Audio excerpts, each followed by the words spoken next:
নমস্কাৰ মই নীলভনীতা আপোনালোকে মোৰ মাতটো শুনা পাইছেনে বাৰু মই নীলভনীতাই কৈ আছো যথেষ্ট ব্যস্ত আছিলো কাৰণে অকনমান কাম কৰি আছিলো কাৰণে মই লাইভটো আহিব পৰা নাছিলো যোনখিনি মই কামখিনি কৰি মেলি মই ভাবিলো মই লাইভটো আহো আপোনালোকে দেখা পাইছে যে ফেচবুকত মোৰ কিছুমান পুৰণা ফটো কলেজৰ দিনৰ ফটো আৰু সেইখিনিক লৈ এটা পোষ্ট লিখিছে আসলতে সেই পোষ্টটোক লৈ কিনে মই আজি এই লাইভটো আহিছো মই আসলতে যথেষ্ট মোৰ কষ্ট পাইছো এইটো কথাত কাৰণ ফেচবুকটো মই হিমান নেচাওঁই কাৰণ কেলে ফ্ৰাষ্ট্ৰেশ্যনৰ কেন্দ্ৰবিন্দু হয় আজিও মই নিজৰ ফ্ৰাষ্ট্ৰেশ্যনখিনি উলিয়াবৰ কাৰণে আজি লাইভটো আহিছো আৰু এই কথাখিনি যে মই কৈছো সেইখিনি মানুহৰ কাৰণে নহয় যিখিনি মানুহে মোৰ কথা বেয়াকে লিখি আছে সেইখিনি মানুহৰ কাৰণে যিখিনিয়ে মোক ভাল পায় যোনখিনিয়ে মোৰ হৈ কিনে মাত মাতিছে তেওঁলোকৰ কাৰণে মাত্ৰ তেওঁলোকৰ কাৰণে মই এই লাইভটো আহিছো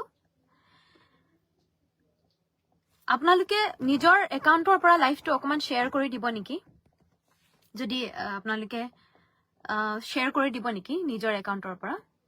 আজি মই লাইভটো আহিছো মোৰ অনুৰাগীসকলৰ কাৰণে যিসকলে মোক ভাল পায় মোৰ নিজৰ মানুহখিনিৰ কাৰণে মোৰ ঘৰৰ মানুহখিনিৰ কাৰণে মোৰ ইয়াতে ফেন লিষ্টত যিমানখিনি মানুহ আছে সেইখিনি মানুহৰ কাৰণে ঠিক আছে মই মেইন কথালৈ আহো মই নিজকে কেতিয়াও কণ্ঠশিল্পী বুলি নাভাবো প্ৰথম কথা মই এগৰাকী পাৰফৰ্মাৰ হয় মই গায়িকা হয় মই গান গাবলৈ শিকিছো মই প্ৰথমে কেতিয়াও নিজকে শিল্পী বুলি কেতিয়াও মই তো কালি মোৰ অনুষ্ঠান আছিলে জাগিৰোডৰ পৰা ঘূৰি আহোতে মোৰ এজন খুব অন্তৰংগ বন্ধুৱে মোক এটা পোষ্টৰ লিংক দিলে য'ত সেই পোষ্টটোত আমাৰ দুদিনমানৰ আগলৈকে আমাৰ যিহেতু ফেচবুকত সকলোৱে পাই আছে পংখী সন্দিকৈ আৰু নীতিকেশ দাসৰ যোনটো কেছ হৈ আছে সেই কেছটোৰ লগতে বিভিন্নগৰাকী কণ্ঠশিল্পী বা বিভিন্ন ধৰণৰ মানুহক হাঙুৰি কথা কৈ থকা হৈছে আৰু মই কেতিয়াও সেইখিনি আমি চাইও আহিছো কালি মোৰ ফটো দি ডাইৰেক্ট মোক কোৱা হৈছে সেইখিনি কথাখিনি আৰু মই কমেণ্টখিনিও পঢ়িছো বহুতে যিসকল মানুহে কমেণ্ট কৰিছে সেইসকল মানুহক মই অলপোৱে চিনি নাপাওঁ প্ৰথম কথা সেই ফটোখিনিৰ লগত আজিৰ যোনখন মোৰ যোনখন মোৰ প্ৰফাইলটো মই পাব্লিক কৰি থৈ দিছো সকলোৰে আগত মোৰ যোনখন মুখ সকলোৱে জানে এবাৰ মিলাই চাবচোন আওপুৰণি যুগৰ কেইটামান ফটো আনি কলেজৰ দিনৰ কেইটামান ফটো আনি আজি যে মোক সেই হত্যাকাণ্ডটোৰ লগত জড়িত হৈ আছো বুলি যে মোক তেনেকে এটা পোষ্ট লিখিবলৈ তেওঁলোকে কেনেকৈ সাহস কৰিব পাৰিলে ফেচবুকটো আজিকালি মই নাচাওঁৱে ইমান নিগেটিভিটি ভৰ্তি হৈ থাকে তাত আৰু সেই গতিকে মই যথেষ্ট কষ্ট পাইছো মোক এনেকুৱা এটা ডাঙৰ আসলতে কথাত ইনভলভ কৰোৱাৰ কাৰণে আৰু সেই গতিকে মই ইতিমধ্যে আইনৰ সহায় লৈছো মই সেইখিনি কাম কৰি থকাৰ কাৰণে যেতিয়ালৈকে আসলতে মই সেই কামখিনি কৰা নাছিলো মই আসলতে ময়ো কালি ৰাতি মই 1:30 বজাত মই গৈছো আৰু আজিও গৈছো যোনখিনি ফৰ্মেলিটি গোটেইখিনি মই কমপ্লিট কৰি মই এতিয়া লাইভটো আহিছো আপোনালোকৰ মাজত এই ইণ্ডাষ্ট্ৰিৰ সকলোৱে জানে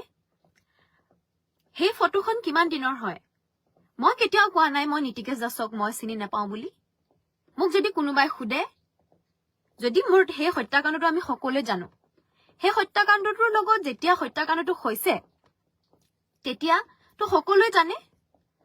যে মোক যদি সোধে নীতিকেশ দাস তুমি চিনি পোৱা নেকি মই তো কেতিয়াও নাপাওঁ বুলি নকওঁ 7 বছৰ আগতে যোনটো মোৰ কলেজৰ দিনত সেই ফটোখিনি আনি এতিয়া ইনভলভ কৰোৱাই ইমান এটা ডাঙৰ ইস্যুত কেনেকৈ ইনভলভ কৰাব পাৰিলে আপোনালোকে মই সেই মানুহজনৰ ডিটেইল উলিয়াইছো মুকুল ফুকন নিতাই পুখুৰীৰ তেখেতৰ নাম্বাৰ সহ মই পাইছো আৰু সেইখিনি মই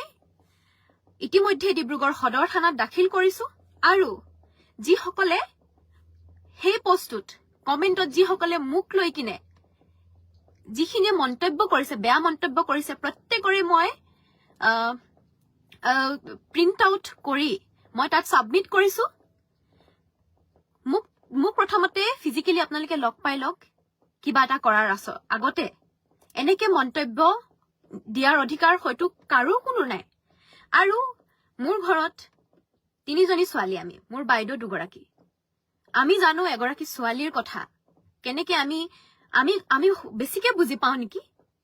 এখন ঘৰত 3জনী। এইটো ভিডিঅ'ত এইখিনিয়ে লাইভ দেখুৱালো। আপোনালোকে যদি গোটেইখিনি চাব বিচাৰে তেতিয়াহ'লে নীলাভনীতা বাৰ চেনেলত যায়, মানে ফেচবুক পেজটোত যাই চাব পাৰে। লগতে তেওঁক অকণমান সাহস দিব আপোনালোকে।